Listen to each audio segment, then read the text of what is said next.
Hello everyone and welcome back to Ryan Reads. We are currently working through our books, slowly but surely, within our library. We have some there. We have a shelf there. We have upstairs. But we're slowly going to fill up this room first. And we're going to read The Biography of Barenziah, Volume 1. By Stern Gamboge, Imperial Scribe.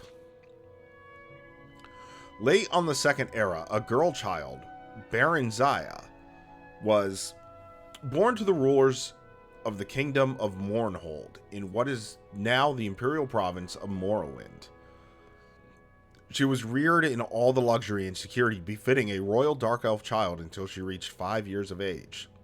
At that time, His Excellency Timber Septim I, the first emperor of Tamriel, demanded that the decadent rulers of Morrowind yield to him and institute imperial reforms.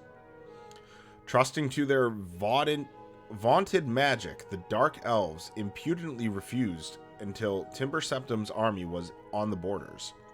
An armistice was hastily signed by the now eager Dunmer, but not before there were several battles, one of which laid waste to Mournhold, now called Almalexia. Sure.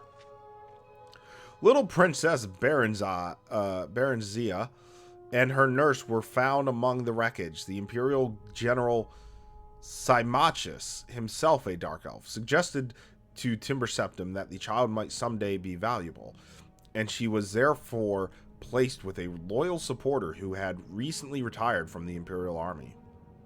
Sven Advinson. I feel like we've seen that name before in a different book. Sven Advinson had been granted the title of Count upon his retirement. His fiefdom, Darkmoor, was a small town in central Skyrim. Count Sven and his wife reared the princess as their own daughter, seeing to it that she was educated appropriately, and more importantly, that the imperial virtues of obedience, discretion, loyalty, and piety were instilled in the child. In short, she was made fit to take her place as a member of the new ruling class of Morrowind. The girl Barenziah grew in beauty, grace, and intelligence. She was sweet-tempered, a joy to her adoptive parents and their 5 young sons, and who loved her as their elder sister.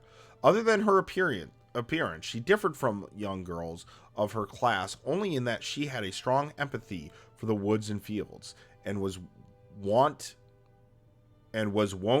to escape her household duties to wander there at times.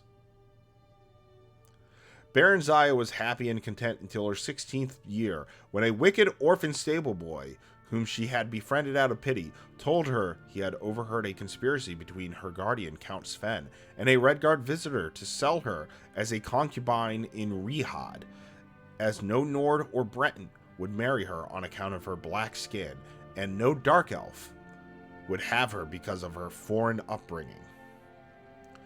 "Whatever shall I do?" the poor girl said, weeping and trembling, for she had been brought up in innocence and trust, and it never occurred to her that her friend, the stable boy, would lie to her.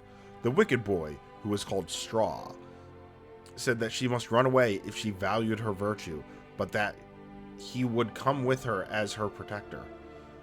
Sorrowfully, Barenziah agreed to this plan, and that very night she disguised herself as a boy, and the pair escaped to the nearby city of Whiterun.